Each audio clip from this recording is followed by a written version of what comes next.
જૂનાગઢના વિસાવદરના માર્કેટિંગ યાર્ડમાં મતગણતરી શરૂ થઈ ચૂકી છે ત્યારે ખેડૂત પેનલમાં 316માંથી 306 મતદાન થયું હોવાનું અનુમાન છે। વેપારી પેનલમાં 325માંથી 282 મતદાન કર્યું તો ખરીદ વેચાણ સંઘના 99માંથી 99 મતદારોએ મતદાન કર્યું છે। ત્યારે ભાજપ અને કોંગ્રેસ પ્રેરિત પેનલ જીતના દાવા કર્યા છે।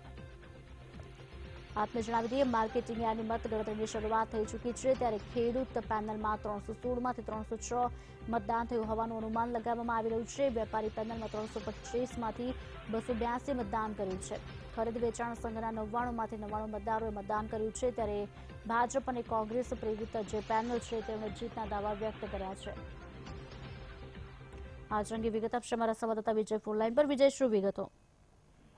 ખુશાલી, ખાસ કરીને જણાવી દઉં તો ગઈકાલે જે વિસાવદર માર્કેટિંગ યાર્ડની ચૂંટણી હતી શાંતિપૂર્વક મતદાન પૂર્ણ થયું હતું અને ભાજપ અને કોંગ્રેસ બંને એડી ચોટીનું જોર જે લગાવી રહ્યા હતા। ગઈકાલે વિસાવદરના કોંગ્રેસના ધારાસભ્ય હર્ષદ રીપડિયા અને ભાજપના જ જિલ્લા પ્રમુખ કિરીટ પટેલ અને તમામ આગેવાનો પણ ઉપસ્થિત હતા અને આજે પણ મતગણતરીની 9 વાગ્યાની શરૂઆત થઈ ગઈ છે અને 8 જે ખેડૂતોના સભ્યો છે અને 4 વેપારીના અને અન્ય 2 કુલ 33 ઉમેદવારોએ ઉમેદવારી કરી હતી અને 33 ઉમેદવારો મેદાનમાં હતા અને જે તમામ ભાજપ અને કોંગ્રેસ બંને તરફ જે ખેંચતાણ ચાલી રહી છે બંનેના દાવા છે કે કોંગ્રેસ પ્રેરિત પેનલ આવશે અને ભાજપ કહે છે કે ભાજપ પ્રેરિત પેનલ આવશે અને હાલ જે મતગણતરીની શરૂઆત થઈ છે તેમાં પણ હાલ ભાજપ પ્રેરિત પેનલના જ ઉમેદવારો આગળ છે। જી ખુશાલ। જી આભાર સમગ્ર માહિતી આપવા બદલ વિજય।